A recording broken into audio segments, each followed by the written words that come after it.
Guys, at 10:30 ng umaga po dito sa atin sa Pinas at hindi po tayo pinalad na makakuha ng gupit mga kaidol, no? So ang ating gagawin mga kaidol ngayon ay tayo ay mamamasada para makabili po tayo may ulam, ano? So ayan, intro muna tayo.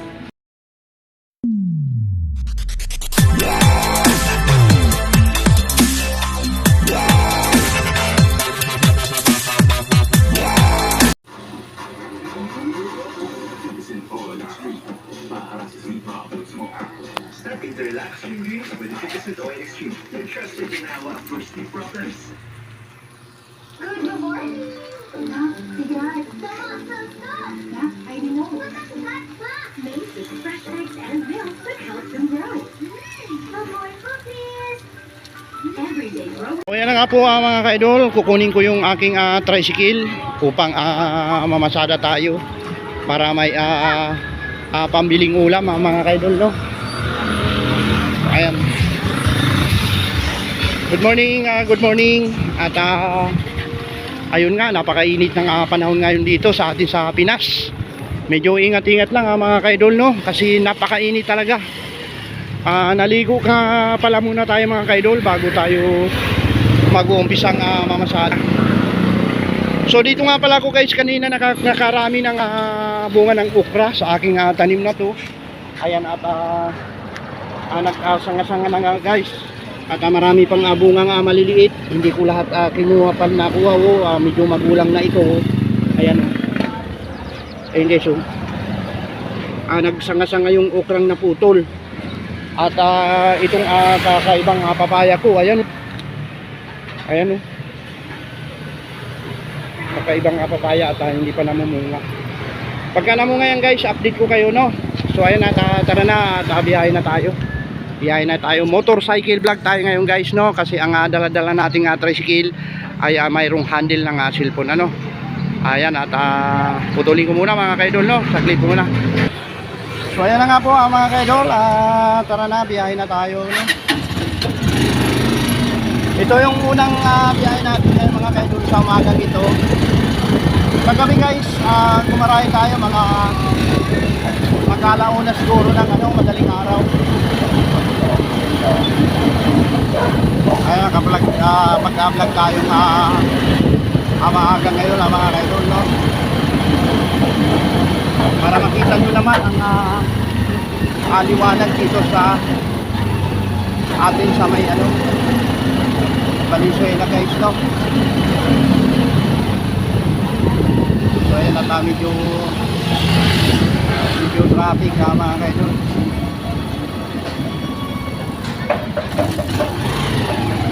Tayo dito. Ayan, lumusot tayo. Ayan.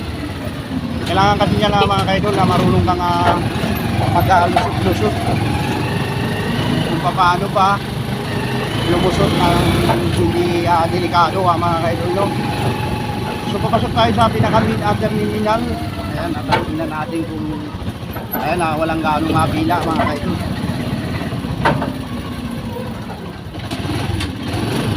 Hindi ko na lang kayo pamaya-maya.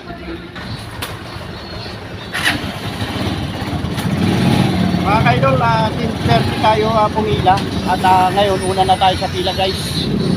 Titingnan natin kung saan ang magiging biyahe natin mga kaidol. Abang-abang lang tayo ng pasahero.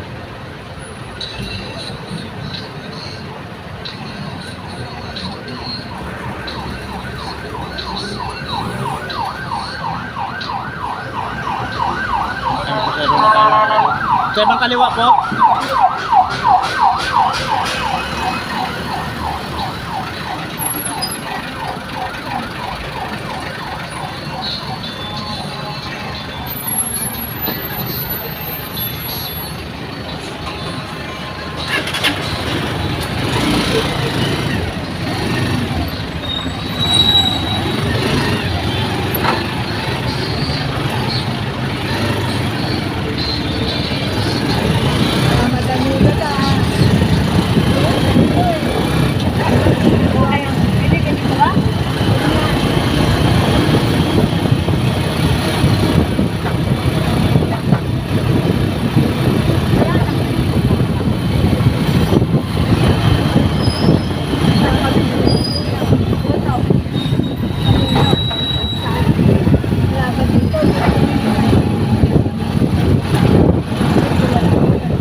Dinagdagan mo na nga ng bill. Kaya 120.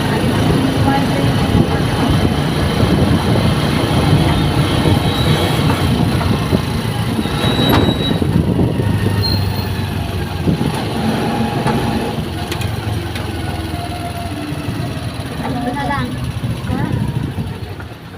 Naku, wala pa akong bay na mano, mami. Bay na mano. 25 lang po. 25 pesos. Tinanghali na kasi ko ng labas eh. 25 lang. 25 ko lang po. Eh, may sukuli ka ba sa 50? Wala pa nga po akong ano, dalang ano, Bariyang-bariya talaga. bariya po. Kalalabas lang po eh. Meron ba daw sa lalagyan mo? Ayun po, tingnan mo doon sa lalagyan. Tingnan mo muna doon sa looba. Ito. Mahirap yung bari. Teka, titinak ka dito. Kamami, walang makuha yung bari. Pasok ko na sa loob eh, para hindi ka na maglakad dito. Diyan na lang. Yan. Napid mo pa ako? Oo, para ano. Baka meron dito. Mainit sa labas eh. Pasensya na. Walang bari eh. Okay lang ho, pasensya na rin po kayo dahil ano, kalalabas ko lang. Kalalabas mo lang. Sasagad po kasi ko sa gabi. Ah. Tapos tanghali na rin ako lumalabas. Eh, mainit naman sa araw. Kaya kailangan sa gabi na tayo. Wala naman po. Napakainit po, parang init po. Wala naman pasahero sa gabing gaano. O, tsambahan lang po. Kung ka ba? Ito lang.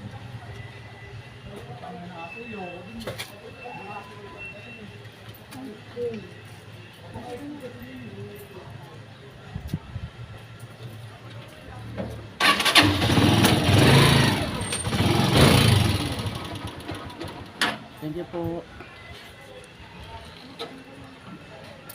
Ayan guys, at dadaan.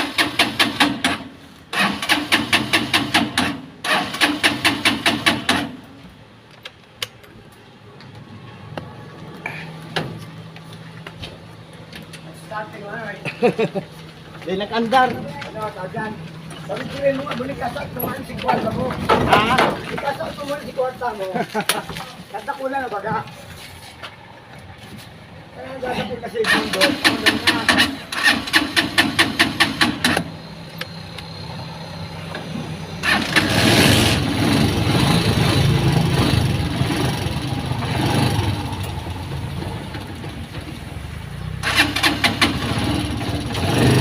kagabi guys, nagkarga din kasi tayo kagabi. Tapos, inilagay ko sa hindi reserve. So ngayon na-reserve na tayo. Mandar na nung inilagay ko sa reserve. Pero guys, yung reserve nito, mga 2 litro pa. 2 litro pa to guys, yung stock nito. So ngayon, ang ating gagawin ngayon guys, maghahanap naman tayo ng ano. Ay kayo! Gagawin ni Lili. Tatagdinan nila guys. Hanap tayo ng pasahero mga kaidol para makumpleto yung bibilihin natin sahog dito sa ating isang ampalaya. Nag-harvest kasi ng ampalaya. So 25 pesos ang ating kinita. Yung 20 dito, pambayad doon sa itlog na basag. Kasi guys, yung itlog na basag, mura lang binibinta. Bali, 4 na peraso, 20 pesos. Basag na yun guys, mababasag lang. So wala pa tayong pambili ng kamatis, sibuyas at mantika. Maghanap muna tayo. Tapos pamaya-maya ay lulutuin na natin ito guys.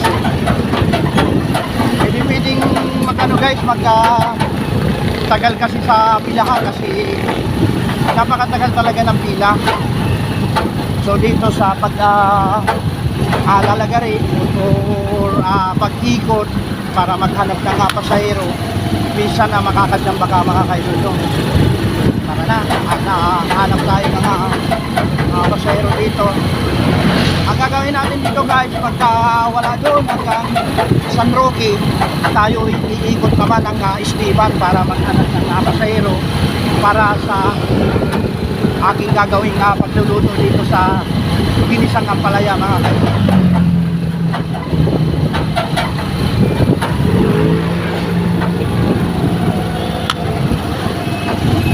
Dahil dito, minsan ang pasahero pagka hinahanap ko ay lalong hindi ka magkakaroon ng sakay.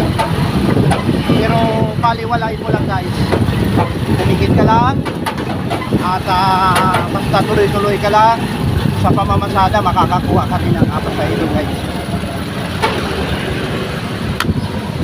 Tayo dito. Oh, wala. Dito tayo guys.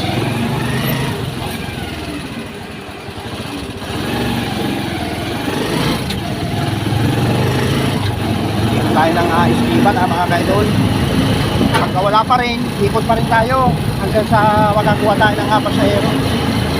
Makakuha lang tayo ng dalawang pasahero, pili na tayo bumili ng mantika, 10 pesos na mantika, isang mantik sarap at sibuyas at kamatis, no? Lalagyan natin ng kamatis para masarap.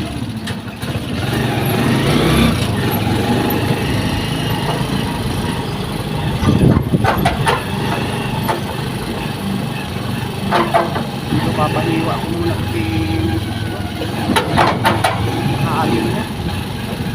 Papahiwa ko muna pala ako na nakakuha guys. Kasi dito guys na walang nakapila. Ayun, nakapila.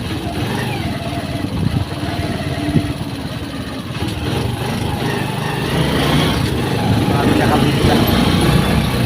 So kanila yan pagka may nakapila dito.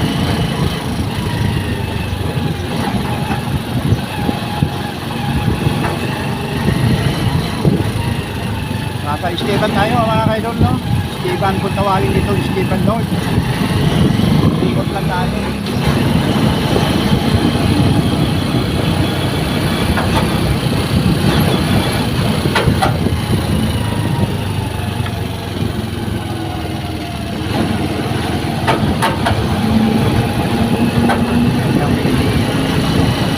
Pinaka lang nga to.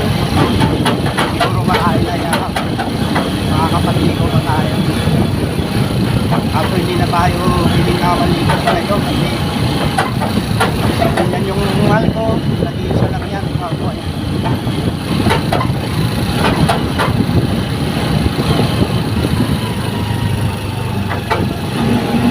Ay sarap, sarap naman ng so wala pa tayong makitang sakay mga kaidol. Ayan at dito tayo. Paano kaya ang gagawin natin mga kaidol? Paano paraan? Paano gagawin? Dito tayo ikot. Kasi sa pilahan guys, napakahaba ng isla.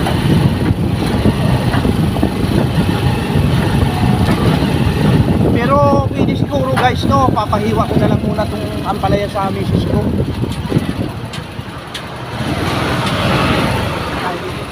Pahiwa ko muna para pag ikot ko, pagka nakaisang pila pa ay nakatayo mag-lulog ng ampalaya na.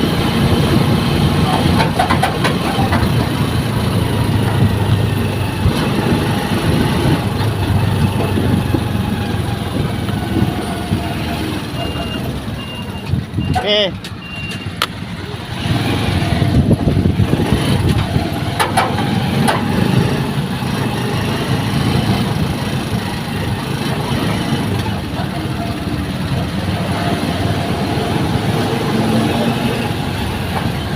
Pakita ko sa inyo guys yung yung mga ampalayang na-harvest namin sa hindi naman ako nga nag-harvest guys at si Manong T nagpagandang loob sa akin kaysa ma-harvest daw ng iba, pinitas niya na lahat at saka ako ay binigyan pero kumuha din siya guys. Ito na guys, ipapakita ko sa inyo yung ampalaya na ampalaya na kinuha. Ayan, ang dami nito guys. Ayan. Ayan. Napakaraming ampalaya guys. Oo. Bali nakaano na ko nito guys. Pang-apat na harvest na dito sa aking tanim sa may palengke. So paano guys, update ko na lang kayo pamaya-maya no. At ibibigay ko lang to sa aking mahal na asawa. Bye-bye muna. Tara na guys sa pilahan. At yun, pag-iusapan ko si misis ko na ano yung kapalayang iwain. At mamaya-maya pipila tayo dito ay baka makakuha tayo ng pasahero pang kompleto sa ating pang asaw sa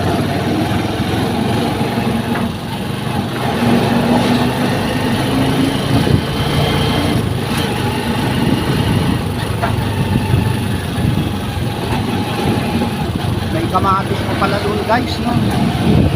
Tama, hindi na pala ako binili ng kamatis. May kamatis pala doon. Nakita ko kanina may kamatis. So papasok tayo sa pinagami na terminal. Mga kaidol.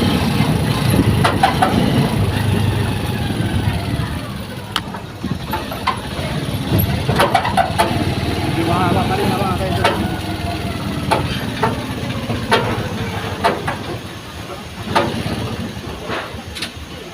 Ano mga kaidol, hanggang nga dito na lang ang vlog na to. Ito ang abuhay at tricycle driver sa Valenzuela. Tuloy-tuloy lang po tayo. Babay na po mga kaidol, babay na.